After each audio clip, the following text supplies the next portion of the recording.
Jadi di SPPG itu temuan yang paling mencolok di aku adalah program MBG ini adalah peluang bagi para pengusaha. Oke, halo sahabat DBBI. Kita meneruskan lagi diskusi tentang program makan bergizi gratis.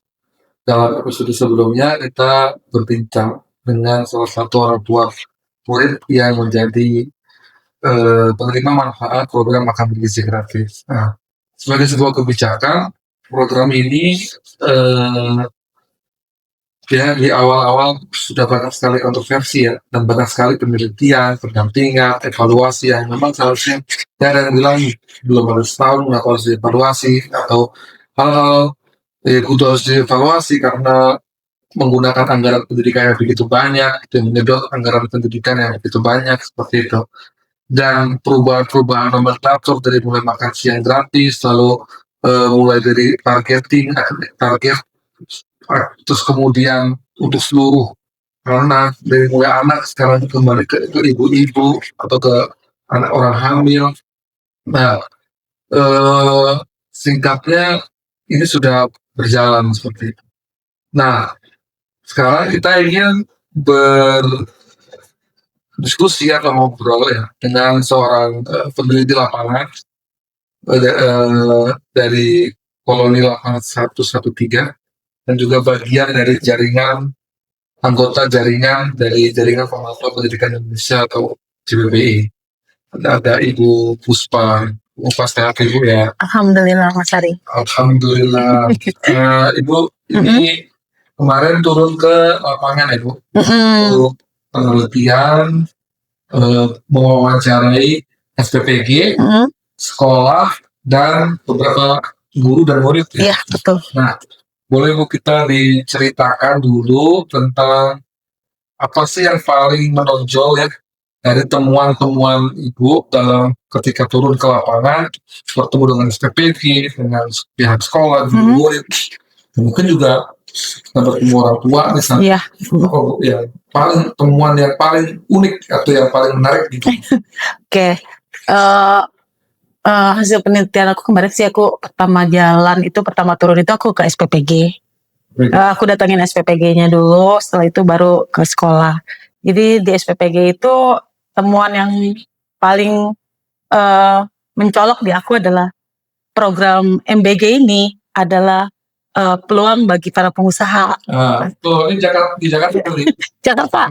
Aku Jakarta Barat. Di Jakarta Barat. Iya. Jakarta. Iya.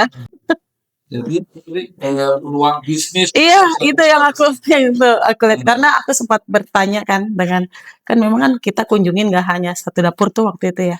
Nah itu aku tanya di SPPG-nya itu, waktu itu aku ketemu memang bukan dengan kepala SPPG-nya, tapi beliau adalah orang yang aktif di dapur. Aku merujuknya malah semacam ada ikatan owner ya, karena paparannya mengarah ke sana. Jadi aku mendengar ini ada program makan bergizi gratis nih, yang di sini regulasinya adalah perekonomian, yang regulasinya antara tukang pasok nih, rantai pasok, UMKM gitu kan, terus juga pengusaha pastinya gitu kan. Nah, kenapa kita nggak ikut gitu? Gitu, aku udah langsung gitu, kenapa yang girang bukannya murid nih gitu. Yang girang iya aku lihat gitu, betul, kenapa kita nggak ikutan gitu, kayak gitu tuh. Terus aku langsung oke. Terus gimana kelanjutannya ya, mereka akhirnya mengajukan menjadi mitra BGN kan untuk bisa ikut dalam program MBG. Nah itu sih menurut aku temuan banget bahwa ini adalah peluang untuk lajunya perekonomian para pengusaha sih menurut aku. Ya mungkin walaupun turunannya ke para UMKM atau apa kan kita aku nggak investigasi terlalu dalam ke sana. Cuma dari hasil wawancara aku bahwa ini adalah peluang bagi para pengusaha. Kenapa kita nggak ikut dan kenapa cuma satu dapur kita ikut? Itu. peluang bisnis kan. Desainnya gratis tapi ada peluang bisnis. Terus kalau dari sekolah gimana? Nah, Guru misalnya. setelah itu kita baru jalan ke sekolah. Jalan sekolah kan yang kita temuin guru dulu nih, kepala sekolah. Kepala sekolah kebetulan aku datangin beberapa sekolah itu kepala sekolah. Kalau sekolah negeri nggak bisa temuin kita karena saat itu sedang ada jumlah gitulah, atau sedang bentrok sama rapat. Akhirnya kita ditemukan sama PJ-nya MBG. Oh, PJ MBG. Di sekolah ternyata ada PJ-nya MBG.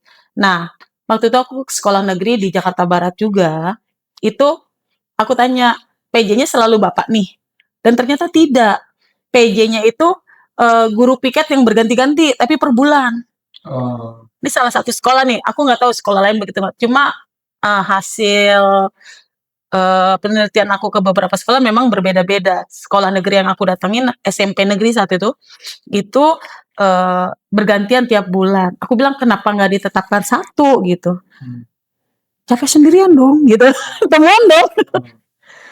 Semua harus merasakan menjadi penanggung jawab dari MBG. Ada merasa beban ya. Nah iya, jadi karena dong, jadi merata dong. Dapat ini apa kompensasi. Nah, aku kan bilang gitu. Pada saat itu kompensasi itu baru berupa surat yang 100.000 tuh. Belum ada turunan yang belum ada duitnya. Iya, belum ada duit, baru surat. Dan itu juga belum ada pembagian. Sekarang malah ada pembagian yang kalau siswanya di atas sekian, uangnya baru cepet per itu gitu kan. Terus kalau siswanya di bawah berapa ratus itu turun jadi 80 atau berapa. Aku lihat sendiri suratnya, cuma tidak bersedia kita ambil. Aku hargain itu ya Mas. Maksudnya aku memang peneliti, tapi kalau aku minta izin untuk ambil berkas apa-apa, mereka nggak izinkan, udah aku nggak ambil. Nah aku baca bahwa itu 100.000 untuk PJ gitu. Dan itu baru berupa surat gitu. Nah, aku bilang kan sudah ada itu baru bersurat. Bu, seandainya itu terrealisasi pun kita kan banyak gitu. Nggak cukup gitu. Ya nggak cukup. Jadi kalau uang yang 100 kalau iya, 100. Misalnya iya. Iya, kayaknya di atas misalnya cuma 300 itu beda sama yang siswanya 700 gitu. Jadi 200. Iya gitu-gitu. Berarti nggak 100.000. Palitnya aku lupa sih Mas, cuma kayak pertama aku baca surat itu yang baru berupa surat belum terrealisasi, kata gurunya itu masih rata 100.000. Tapi makin kesini ternyata ada informasi yang misalnya siswanya ada 700 itu 100.000. Tapi aku lupa palitnya berapa gitu ya. Ini ibaratnya aku menyampaikan seperti itu, misalnya ternyata siswa cuma 300 itu enggak 100.000 gitu. Jadi tergantung banyaknya siswa. Yang padahal capeknya sama ya Mas. Iya. Capeknya sama karena itu kan mengambil jam belajar ya, mengambil KBM ya. Ketika menjelang istirahat berarti kan harusnya siswa mendapatkan pelajaran full mau istirahat misalnya. Tapi kan karena ada KBM jadinya terganggu. Terus aku bilang, emang PJ-nya capek sendiri atau gimana Pak, Bu gitu kan. Ternyata tidak. PJ itu dibantu sama setiap kelas ada bergantian juga piket, itu 7 siswa membantu sih. Oh, berarti ada siswa juga. Terus ada juga siswa. Ya, membantu. Itu di sekolah mana? Di sekolah negeri, dan ada beberapa SMP negeri yang rata-rata sama begitu. Kalau ada siswa yang dibantu, jadi tiap kelas itu bergantian. Misalnya hari ini 7 orang itu turun ambil tuh ke bawah tempat dituruninnya MBG. Di kelas itu ada 32 misalkan. Berarti seikat itu kan ada 5 ompleng. Jadi tinggal dibagi tuh, ambil berapa ikat gitu jadinya kan. Oh, yang bawa itu ke kelas siswa, tapi dikontrol sama PJ. Iya gitu. Nanti mulanginnya juga mereka lagi yang bertanggung jawab. Nah si PJ itu ngontrol bener nggak segitu. Jadi untuk jadi bahasanya mereka adalah siswa-siswa ini dididik untuk belajar tanggung jawab juga untuk program ini, ompreng yang hilang atau ompreng yang rusak gitu. Jadi jangan sampai ini menjadi apa sih seperti yang di MOU. MOU juga temuan, Mas. Ada MOU-nya. Ya, MOU yang paling itu ya menurut aku beban sih. Tapi kan kita peneliti, jangan menurut kita ya. Nah itu salah satunya adalah ompreng tidak boleh rusak atau hilang. Satu ompreng itu 80.000, sekolah harus mengganti. Itu ada ya? Ada. Terus sama jika ada kejadian luar biasa, itu keep silent, diselesaikan secara kekeluargaan internal antara SPPG dan sekolah dan wali murid. Karena memang tidak ada niatan ke situ pastinya. Jika ada kejadian luar biasa seperti itu, diselesaikan secara internal gitu. Karena yang rusak bukan hanya SPPG, yang jelek gitu ya, tidak hanya SPPG, tapi nanti sekolah juga jadi jelek gitu sih. Nah kalau siswa nih gimana? Jadi kan guru serumit itu ya untuk mengelola manajemen sekolah, tentunya juga harus mengikuti MBG-nya. Terus juga ada beban ganda seorang guru setiap harinya gitu. Iya. Salah satu guru yang di PJ dan juga yang ngangkat ompreng juga tetap anak-anak. Betul, anak-anak. Di sekolah ke kelasnya. Iya. Baiknya kalau kelasnya lantis banget. Tuh, nah itu aku di SMP Jakarta Barat yang aku temuin itu ada yang sampai lantai 4. Coba, sian kan? Iya, anak. SMP lagi. Anak. Iya, itu oke. Itu temuan yang perlu jadi atensi ya. Iya, Mas. Seperti itu ya. Iya. Anak gimana, Bu? Ada nggak yang Nah, kalau dari anak ceritanya kebetulan pas aku datang itu pas lagi mereka baru dapat ompreng makan. Jadi saat itu anak itu lagi ada pelajaran olahraga di lapangan pas MBG turun, jadinya sambil belajar sambil olahraga lah ya, selesai istirahat makan. Jadi aku lihat sendiri menunya gitu. Menunya sih 4 sehat 5 sempurna, bagus gitu. Cuma mungkin porsinya menurut aku porsi snack ya. Lebih anak-anak tuh lebih worth it makan nasi uduk sarapan gitu, ngenyangin gitu. Nah, aku kan ngobrol sama anak-anak gitu kan. Terus ya nggak ada yang nggak suka sayur. Kalau nggak suka sayur gimana? Kamu nggak makan? Ya tinggalin aja di sini, disuruhnya ditinggalin dalam ompreng, nggak boleh dibuang di tong sampah gitu. Oke. Kenapa nggak suka sayur? Emang dari kecil nggak suka sayur gitu kan? Terus ada yang nggak suka nasi diganti sama kentang. Sama MBG, SPPG-nya. Iya, ada kentang. Berapa banyak nih yang di sini yang nggak suka nasi? Ada nggak banyak, tapi memang langsung nggak dikasih nasi, kentang atau jagung gitu. Nah, itu anak-anak aku tanya, nih gimana responnya dengan MBG ini? Ya biasa aja Bu, gitu. Biasa aja, ada ya kita makan gitu. Loh, bukannya sangat ngebantu pada sarapan gak sih tadinya gitu. Aku salah nanya, ketika aku nanya pada sarapan gak, ternyata MBG-nya datangnya kan di atas jam 10. Ya perut juga ada keroncongan ya. Jadi di sekolah itu tuh iya. Pasti memang beberapa yang aku datangin tuh di atas jam 10, nggak ada yang datang pagi. Jadi misalnya sebelum aku meneliti kan ada ya kata-kata yang pengganti sarapan. Bagus orang tua jadi nggak menyiapkan sarapan gitu kan. Ya tidak, karena jam 10 gitu. Karena kan jam 10. Sarapan kan jam 7, jam 8 gitu. Sebelum belajar lah jam 7 lah, kalau anakku di rumah juga jam 6 udah sarapan sebelum dia berangkat sekolah. Itu kan jam 10 pastinya kan sudah terasa lapar duluan gitu. Nah, terus gimana? Senang gak dapet MBG? Ya senang aja gitu. Tapi buahnya itu aja. Nah, berarti kan catatan dong sebenarnya. Buahnya itu aja. Salak jeruk gitu. Gak ada buah yang lain. Gitu. Terus makanannya gimana? Yang suka kita makan, gak suka ya udah. Ada yang dibuang di sini nggak? Enggak gitu. Terus apa yang suka dibawa pulang? Aku tanya sampai sedetail itu. Paling susu kan susunya itu aku lihat memang susu ultra tapi putih gitu. Nah, anak-anak tuh banyak yang nggak suka susu putih tapi dibawa pulang gitu. Jadi menurut aku nih ngamatin itu ya anak-anak ini ya, karena ini suatu program dari sekolah ya, mereka mau nggak mau, suka nggak suka gitu. Mas Ari, aku ngebacanya gitu. Ya orang ada ya makan. Iya, aku ngebacanya gitu. Ya selama nggak ada yang basi sih. Iya. Aku sempat tanya PJ-nya sempat aku tanya, Mas, pernah nggak nemuin yang kayak gitu? Jadi ternyata PJ itu sebelum anak-anak suruh ambil makan, mereka coba dulu. Oke. Iya, mereka coba. Gurunya. Jadi kalau misalnya menurut gurunya, oh ini berlendir atau apa, udah nggak dibuka. Cukup satu sampel yang dia buka. Cuma satu. Iya, ratusan. Kalau mereka dia buka semua. Iya. Gitu. Jadi ya dari anak-anak ya kayak gitu mas, anak-anak kita yang aku temui kan anak-anak SMP ya. Ya fun aja mereka terima. Jadi nggak bukan suatu yang wah gitu ya, maksudnya ada yang mereka makan, yang nggak suka ya mereka tinggal gitu di dalam ompreng itu, nggak habis juga. Nggak berjejer kemana-mana karena disuruhnya seperti itu gitu.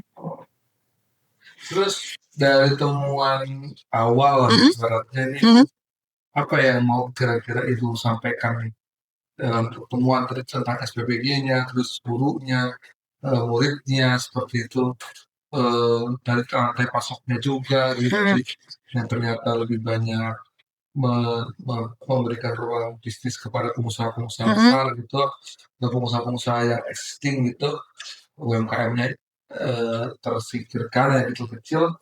Nah, dari Ibu apa nih hal yang ingin Ibu sampaikan, rekomendasi atau ya, pendapat Ibu melihat temuan awal-awal ini?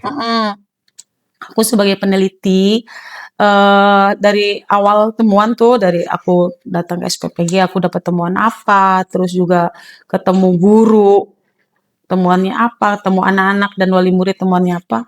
Jadi memang aku berpikirnya bahwa MBG ini suatu program yang sepertinya dulu tuh pernah tuh di sekolah mas, PMT yang cuma snack kayak risol sama susu atau nasi goreng porsi-porsi dikit gitu.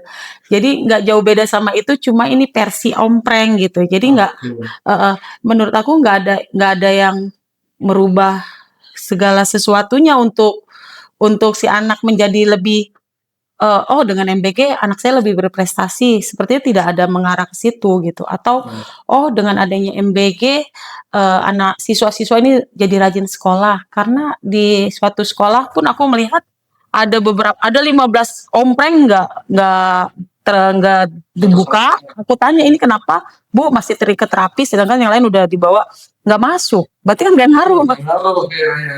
Berarti kan 15 anak ya kan nggak ngaruh dong gitu. Jadi maksudnya menurut aku misalnya untuk pengganti sarapan juga jatuhnya siang bukan pagi gitu kan.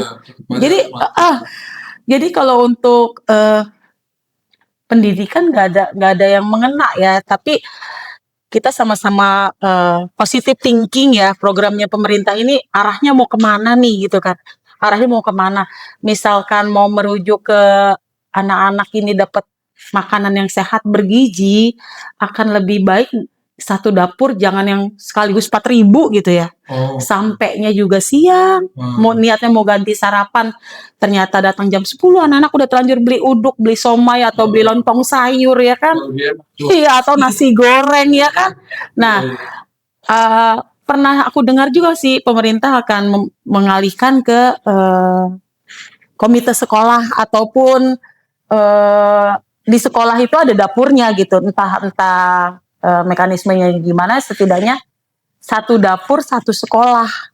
Nah itu kan lebih cepat, muridnya juga sesuai kuantiti di sekolah, terus masaknya juga nggak repot menghabiskan waktu dari jam 2 pagi masak ya kan. Terus jarak tempuhnya juga nggak perlu bermacet ria atau antri ke sekolah ini dulu kan enggak, langsung aja dari dapur sekolah ke sini gitu. Ya, itu menarik banget sih Bu, tadi temuan-temuannya ya, dari semangatnya itu ternyata lebih besar semangat bisnisnya. Aku lihat itu. Gitu. Terus juga ternyata anak tidak sekolah, ada anak tidak berangkat sekolah juga tetap aja ada, dan relatif banyak sama aja gitu. Tidak merubah apapun. Tidak merubah apapun, ada tidak adanya MBG gitu. Dan tadi untuk menekan banyak tantangan atau hambatan-hambatan, mungkin alangkah baiknya jika dilakukan MBG itu atau makan di sekolah itu di dapurnya di sekolah. Iya. atau paling tidak dapurnya terdekat dengan sekolah. Betul, iya. Heeh. Sekolah itu bekerja sama Mm-mm, menyiapkan makan di sekolah betul, kan engage-nya dengan atau hubungannya dengan sekolah juga lebih dekat gitu betul. ya. Mm. Jadi bisa lebih mudah untuk request menu atau apa namanya nggak perlu omprek, Iya, langsung kirim misalnya heeh, atau omprek juga nggak usah ditutup iya, biar lebih nggak menimbulkan iya. basi gitu misalnya, Lebih fresh. lebih fresh gitu. Oke, ini menarik teman-teman, nanti ditunggu hasil penelitiannya sedang di ini ya sedang dianalisis dari hasil pertemuan lapangan dari Ibu Puspa dan timnya dan tim yang lain juga gitu.